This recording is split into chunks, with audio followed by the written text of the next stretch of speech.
Dear students, मैं doctor Pramila Gupta, department of zoology, MSG college Bharatpur, आपके लिए एक वीडियो लेके आई हूँ जिसका टॉपिक है स्पर्मेटोजेनेसिस। रिप्रोडक्शन एनिमल्स का बायोलॉजिकल कैरेक्टर है। वो अपनी संतति बनाए रखने के लिए रिप्रोड्यूस करते हैं। एनिमल्स में रिप्रोडक्शन दो तरीके का होता है। पहला एसेक्सुअल रिप्रोडक्शन या अलैंगिक जनन और दूसरा सेक्सुअल रिप्रोडक्शन या लैंगिक जनन। जितने भी हायर एनिमल्स होते हैं उनमें लैंगिक जनन ही होता है। लैंगिक जनन की फर्स्ट स्टेज है गैमीटोजेनेसिस और इसके लिए कुछ स्पेशल सेल्स होती हैं जिनको कि हम जर्म सेल्स के नाम से जानते हैं। वो गैमीट्स का फॉर्मेशन करती हैं।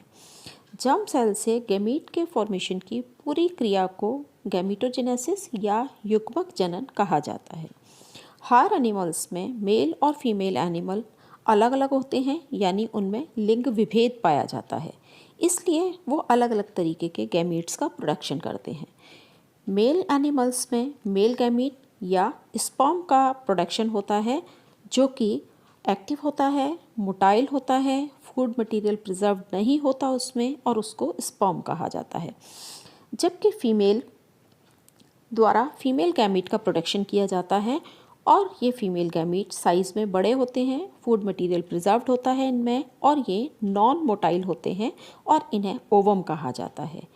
ये गैमीट्स मदर फादर के हेरिडिटरी कैरेक्टर्स को कैरी करते हैं और आगे वाली पीढ़ियों में इनको ट्रांसफ़र करने का काम करते हैं। इसलिए जब संतति पैदा होती है तो उसमें माता और पिता यानी दोनों पेरेंट्स के लक्षण देखने को मिल जाते हैं। जब भ्रूण का विकास होता है उस समय भविष्य में जर्म सेल बनने वाली सेल्स, जिनको प्राइमोर्डियल जर्म सेल्स कहा जाता है, डेवलप हो जाती हैं। इनका निर्माण जनरली मीजोडर्म के द्वारा होता है या कहें कि इनकी उत्पत्ति मीजोडर्म के द्वारा होती है, लेकिन इन केस ऑफ मैमल्स इनकी उत्पत्ति एंडोडर्म से होती है, यानी ये प्राइमोर्डियल जर्म सेल्स एंडोडर्मल होती हैं और ये भविष्य में बनने वाले गोनैड्स में जाकर जमा हो जाती हैं। जब एक एनिमल मैच्योर हो जाता है तो उसके गोनैड्स गैमीट्स का फॉर्मेशन शुरू करते हैं। वहाँ पर जो प्राइमोर्डियल जर्म सेल्स हैं वो डिफ्रेंशिएट हो जाती हैं और वो जर्म सेल्स बना लेती हैं। मेल एनिमल में ये टेस्टिस में होता है ये काम और फीमेल एनिमल में ये ओवरी में स्थित होती हैं। जब गैमीट्स बनते हैं तो उनके न्यूक्लियस में डीएनए होता है और ये डीएनए हेरिडिटरी मटेरियल को कैरी करता है और उसको ट्रांसफ़र करने का, नेक्स्ट जनरेशन में ट्रांसफ़र करने का काम करता है। स्पर्मेटोजेनेसिस की प्रक्रिया टेस्टिस में पूरी होती है। मेल एनिमल्स में टेस्टिस मेन रिप्रोडक्टिव ऑर्गन्स होते हैं और ये मेनली बहुत सारी कॉइल्ड ट्यूबुलर स्ट्रक्चर्स से बने हुए होते हैं जिन्हें सेमिनिफेरस ट्यूब्यूल्स या रेता नलिकाएं कहा जाता है। ये सेमिनिफेरस ट्यूब्यूल्स टेस्टिस की स्ट्रक्चरल और फंक्शनल यूनिट्स होती हैं। सभी सेमिनिफेरस ट्यूब्यूल्स आपस में कनेक्टिव टिश्यू के द्वारा बंधी हुई रहती हैं। ये सेमिनिफेरस ट्यूब्यूल्स जर्मिनल एपिथेलियम के द्वारा लाइंड होती हैं और इस जर्मिनल एपिथेलियम में जर्म सेल्स के साथ साथ बीच बीच में कुछ सोमैटिक सेल्स भी पाई जाती हैं जो कि शेप में कॉलमनर होती हैं। इन्हें सर्टोली सेल्स कहा जाता है और इनका मेन फंक्शन डेवलपिंग स्पर्म्स को न्यूट्रिशन देना होता है। ये सेमिनिफेरस ट्यूब्यूल्स की बेसमेंट मेम्ब्रेन से लगी हुई रहती हैं। वो संयोजी ऊतक जिससे सारी सेमिनिफेरस ट्यूब्यूल्स आपस में जुड़ी हुई रहती हैं, उनके बीच बीच में कुछ इंटरस्टिशियल सेल्स के ग्रुप भी पाए जाते हैं जिन्हें लीडिक सेल या लीडिक की कोशिकाएं कहा जाता है और इनका मेन फंक्शन होता है मेल सेक्स हार्मोन्स को सिक्रीट करना, जो कि आगे रिप्रोडक्शन को कंट्रोल करते हैं, सेकेंडरी सेक्सुअल कैरेक्टर्स के लिए रिस्पॉन्सिबल होते हैं।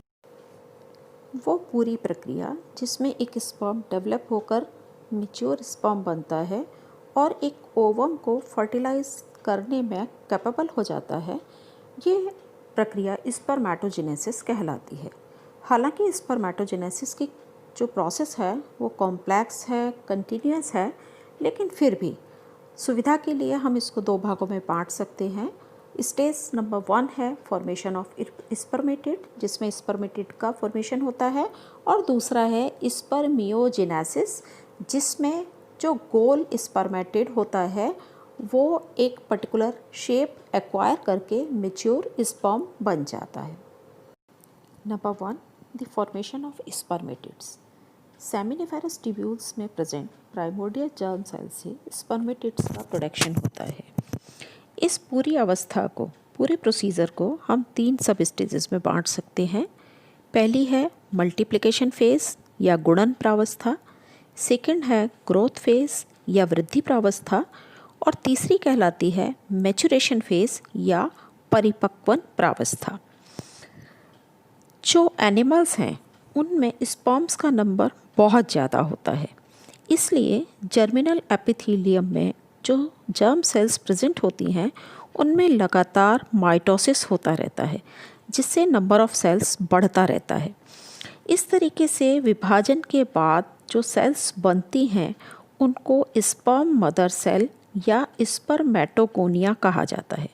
हालांकि इन सेल्स का नंबर टेस्टिस में फिक्स नहीं है। ये स्पर्मेटोगोनिया आगे फिर माइटोटिक डिवीज़न करती रहती हैं, और माइटोटिक डिवीज़न करने के बाद ये बनाती हैं प्राइमरी स्पर्मेटोसाइट या शुक्राणुजनक, प्राथमिक शुक्राणुजनक कोशिकाएं। ये स्पर्मेटोगोनिया पूरी लाइफ प्राइमरी स्पर्मेटोसाइट का प्रोडक्शन करती रहती हैं, और ये सभी सेल्स यानी स्पर्म मदर सेल्स और प्राइमरी स्पर्मेटोसाइट सभी डिप्लॉयड होती हैं।